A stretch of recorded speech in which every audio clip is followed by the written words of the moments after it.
Hi, I'm Charles Yu, author of Interior Chinatown, and I'm excited that my book is part of the upcoming NEA Big Read program.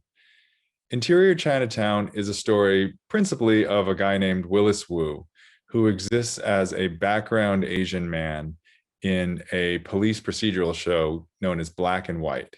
And Willis's story is one of a guy who really isn't part of the action, who has no lines, and who, in the course of the book, tries to become part of the plot of the story.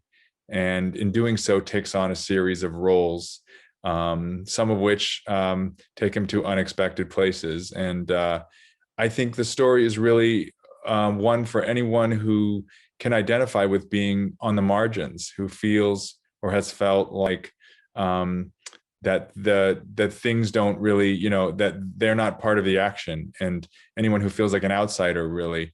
And specifically for me, it was a way into exploring aspects of the Asian American experience. And I've also found that readers have told me that it's brought them and their local communities together in other community read programs, because I think honestly there's something for all kinds of people in it, whether they're immigrants or they have felt marginalized for one reason or another, and also who doesn't watch TV. So it's a story that I think large groups of people can identify with for a number of reasons.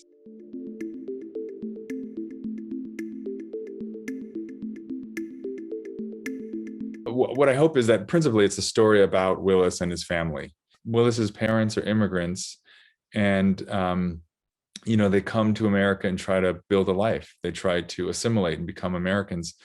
And in doing so, Willis, kind of watches their the struggles they go through, the dreams they have, and it really shapes who he is. It shapes his identity. It shapes what he wants for his life. In a larger sense, I guess, I also hope that it can maybe, people identify with other aspects of Willis's experience, of feeling trapped in roles, feeling trapped by other people's perceptions of you, and even deeper than that, feeling trapped by your own perceptions of yourself, because that's really the journey that Willis is going through.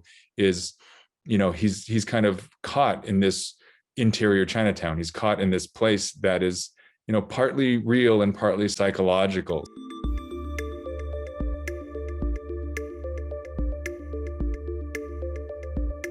I think a question that I've always wanted to be asked about this book is, why is it told in second person? A lot of people ask, why is it in script form? That's obviously something unusual, but the second person is just, I think, in some ways, just as unusual a choice. And I don't want to tell readers what to think about it. I don't know that there's one right answer, but an answer I can give, which is true, is that when I was writing it, it just felt like it sounded right. It felt right immediately. And I think the reason why is it puts the reader in Willis's shoes in a very immediate, visceral way. And that was really my goal all along. Was I heard this voice of this character, this consciousness of an Asian American, and I wanted to share that voice. I wanted to write that voice down, and I wanted to really place readers inside the mind of Willis. And so, that ultimately second person was the best way to achieve that.